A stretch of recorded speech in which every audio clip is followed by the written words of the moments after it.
Hoje eu preciso abordar alguns assuntos com vocês, assuntos mais leves, não vou entrar em questões pesadas hoje não, porque domingo eu quero relaxar também.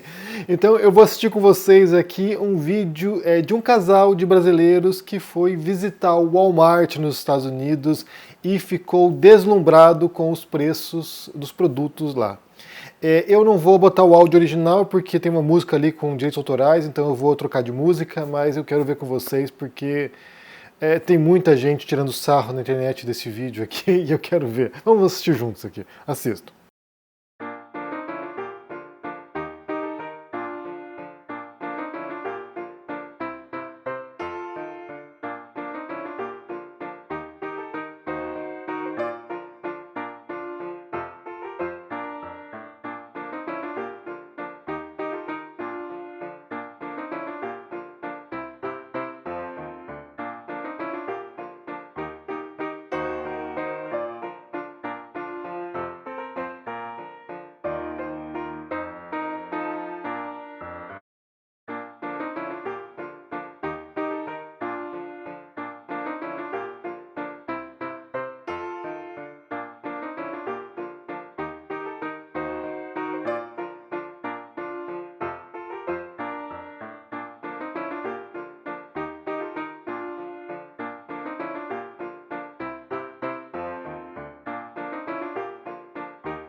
Eu espero que estejam sendo muito bem pagos, né, para fazer esse tipo de vídeo aí, porque, sinceramente, tem que se predispor, né, fazer esse papelão aí. Mas o que eu vi muita gente comentando aí é que seria meio que um retrato da vira-latice brasileira, né, que vai para os Estados Unidos e fica deslumbrado aí com produtos ultraprocessados, nesse caso aqui, né, os chocolates lá, os cereais e esse tipo de coisa, né.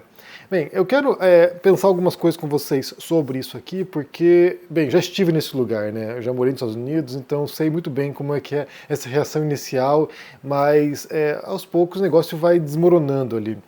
Mas antes de entrarmos nesse assunto aqui, eu vou deixar na descrição desse vídeo um link para que você conheça formas de fazer uma renda extra. Esse link vai te levar para o WhatsApp e você vai falar com o Clayson, que é um amigo nosso aqui, um parceiro do canal, e ele vai disponibilizar para você um material para que você conheça esses caminhos. E aí quem sabe você possa fazer R$ 900 a mais por mês, R$ 1.000 a mais por mês, ou seja, faz uma grande diferença para muita gente, eu sei que faz diferença, e eu sou uma prova viva que funciona porque eu trabalho com internet há mais de 15 anos, então muitas dessas técnicas eu já apliquei, eu aplico no meu dia a dia aqui como produtor de conteúdo. Então vamos falar aqui, o primeiro assunto vai ser sobre esse casal, depois eu vou falar algumas coisas adicionais aqui com vocês. Bem, como eu falei, eu já estive nesse local, então assim, inclusive já estive e já falei para essa audiência, né? Eu tinha um blog de viagens quando eu morei em Nova York, eu criei um blog que dava dicas econômicas para as pessoas, né, para viajantes, para brasileiros que iam para os Estados Unidos, e aí todas essas coisas que eles mostravam aqui eram coisas que eu mostrava no meu blog, né, então eu mostrava lá produtos baratos, mercados baratos,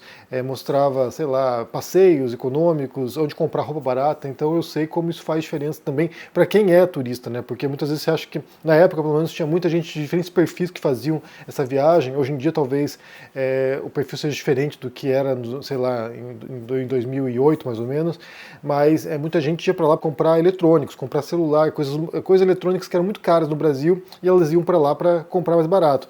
Então, de fato, sabe, os Estados Unidos era, e eu imagino que ainda seja, sabe, esse império do capitalismo e sabe, desses produtos, né? Então, você tem, de fato, um país que tem, sabe, produtos ultraprocessados muito baratos, é muito mais barato nos Estados Unidos você comer mal do que você se alimentar bem, ter uma dieta balanceada e comer, sabe, bons produtos, é muito mais barato. É muito mais barato você comer no McDonald's, por exemplo, do que você ir no restaurante comer um prato, sabe, saudável. E eu falo, como eu falei, por experiência própria, né? Eu morei lá, eu era um imigrante pobre, então, por exemplo, na época, né, se você fosse num restaurante, sentar no restaurante, pedir um prato, daria uns 10, $12 para pedir um prato no restaurante. Se eu fosse no McDonald's, dava $3, porque tinha promoções de $1, que era $1 por um cheeseburger, $1 por refrigerante, $1 por batatinha. baratinha. E aí você comia lá uma refeição, entre aspas, né, no McDonald's, gastava $3.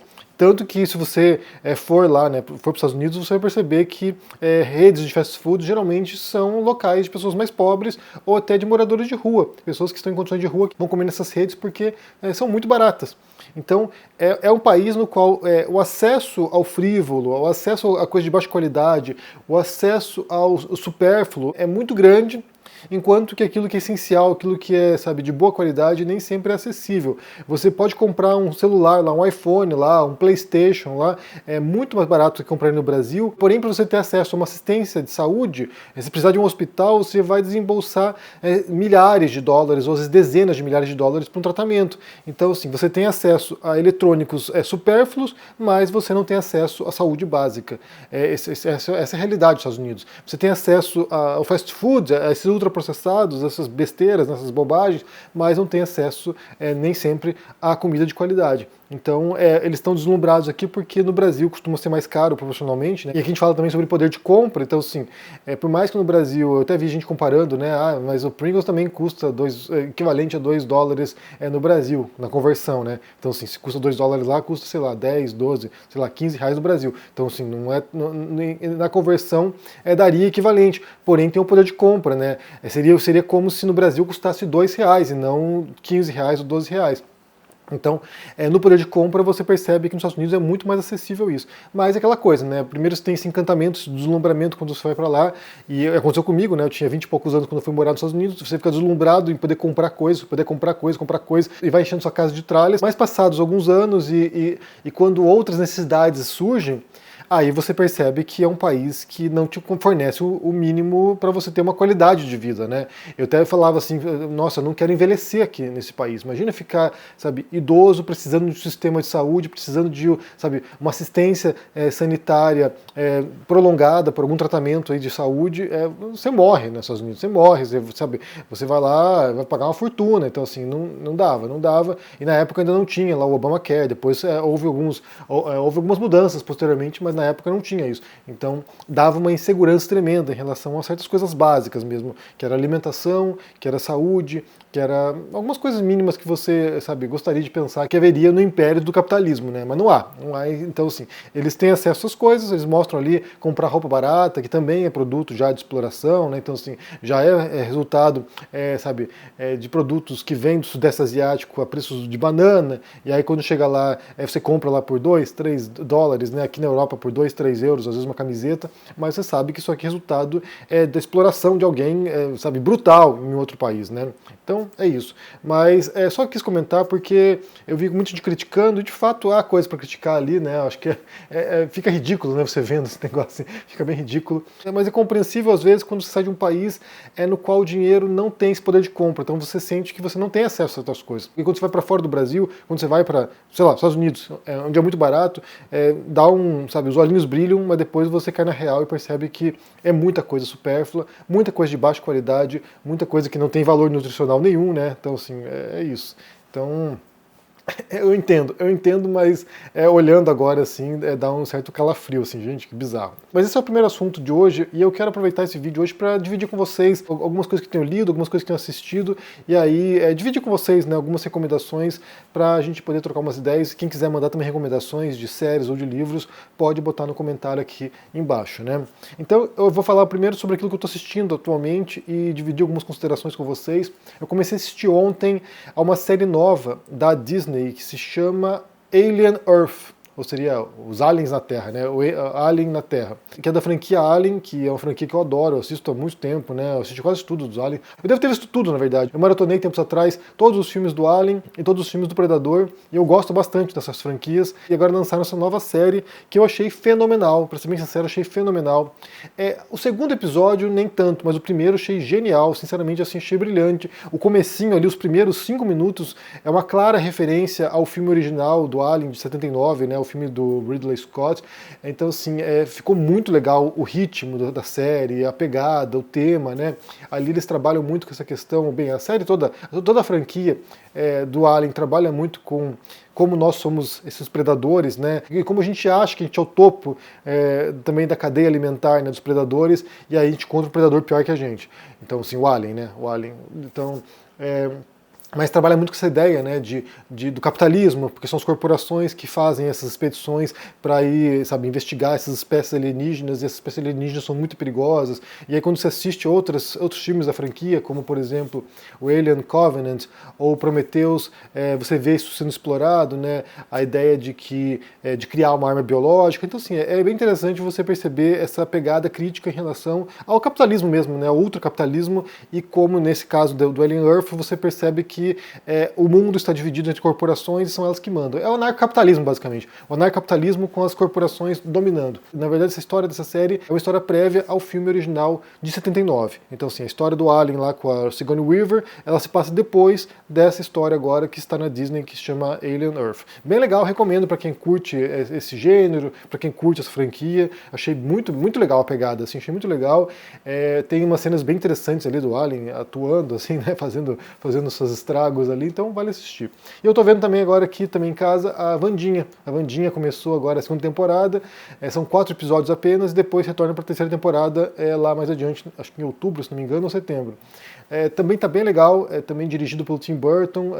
Começou meio estranha, a série começou meio bagunçada, mas agora já engrenou, então acho que eu assisti inteiro, já assisti os 4 episódios, senti que foi melhorando bastante com o tempo, especialmente quando reaparece lá o tio Chico lá, né? O Fester.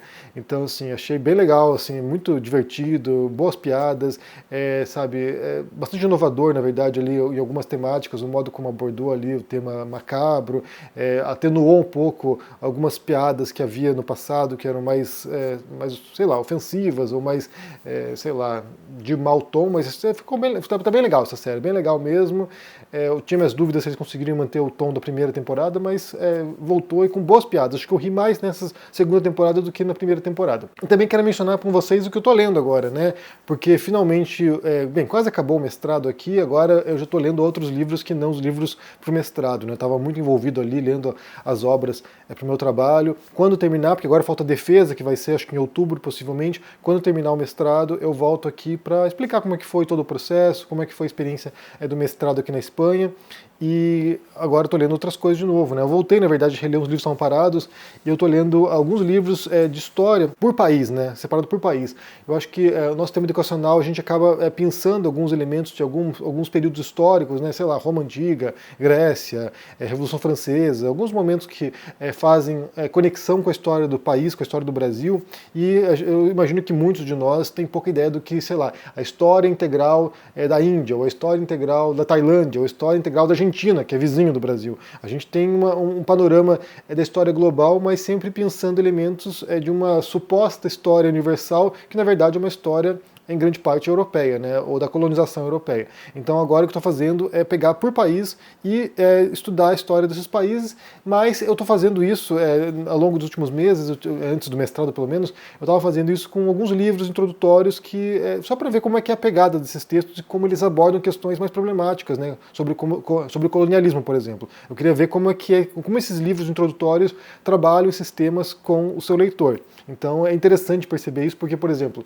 eu li alguns sobre a história da Inglaterra, e aí teve um que eu li, sério, num livro ali de, sei lá, 400 páginas, tinha menções, sei lá, uns 2 parágrafos só sobre o colonialismo britânico.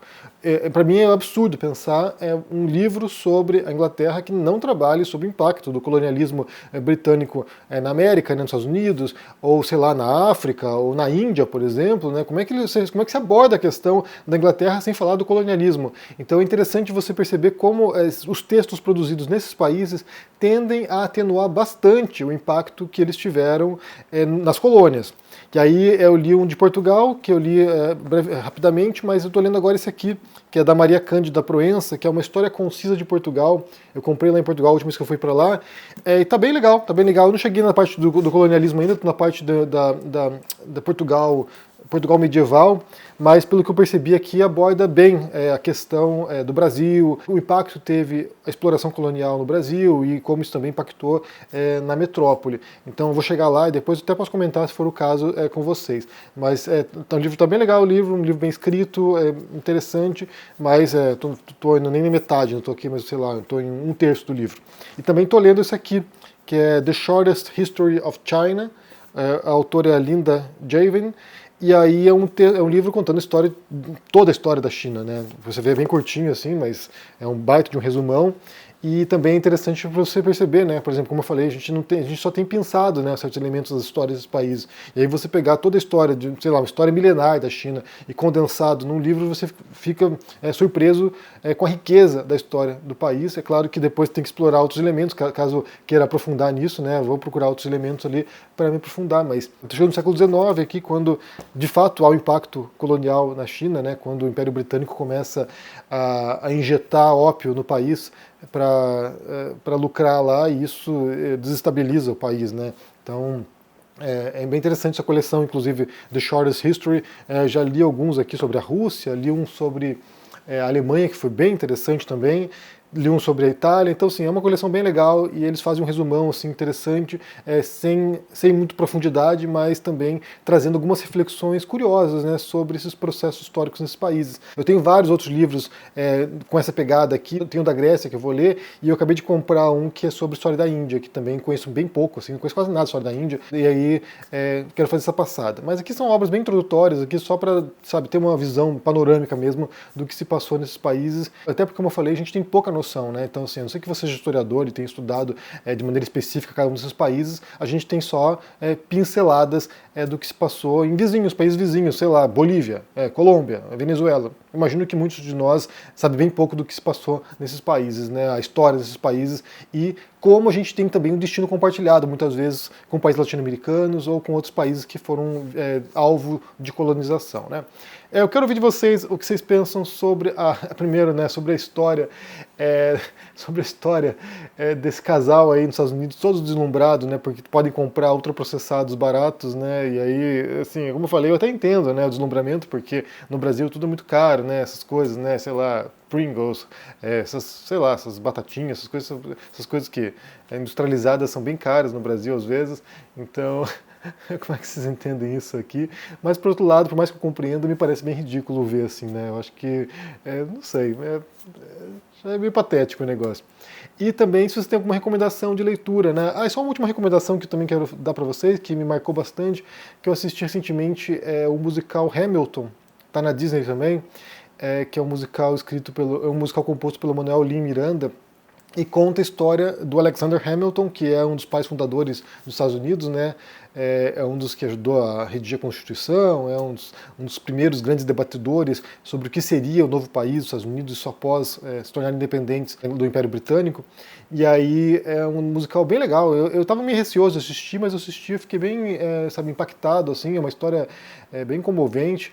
Até porque a pegada do Lin Miranda nesse musical, assim, ele vai levando para certos locais bem interessantes, debates teóricos, assim, debates, conceituais que houve naquele momento, né, como os papéis federalistas, né, que são coisas conceituais sobre o Banco Central, sobre o futuro do país, sobre, sei lá, leis, e ele transforma isso no musical. É muito estranho, assim, é muito estranho o que ele conseguiu fazer ali, assim, é impressionante, de fato, e é um personagem bastante interessante, o Alexander Hamilton. E depois também o papel da mulher dele, né, o modo como ele transforma a Eliza, né, que é a esposa do Alexander Hamilton, é quase numa co-protagonista da história, assim. Ele fez um trabalho bem impressionante mesmo, e pensando, né, nessa história desses países, que a gente até pensa algumas coisas, é interessante você olhar ali e ver um recorte daquele momento, né, pós-Revolução Americana, e como houve um debate muito rico, intelectual, sobre o modelo de governança. É bem interessante mesmo, vale assistir. Só fiquei um pouco incomodado com a seleção do elenco dessa versão que eu assisti, porque há muitos latinos ali, há muita diversidade étnica, e aí, por mais que eu entenda a proposta do Lin Miranda, né, de trazer essas pessoas, representatividade para o palco, me pareceu um pouco desrespeitoso, não com a história dos Estados Unidos, mas com...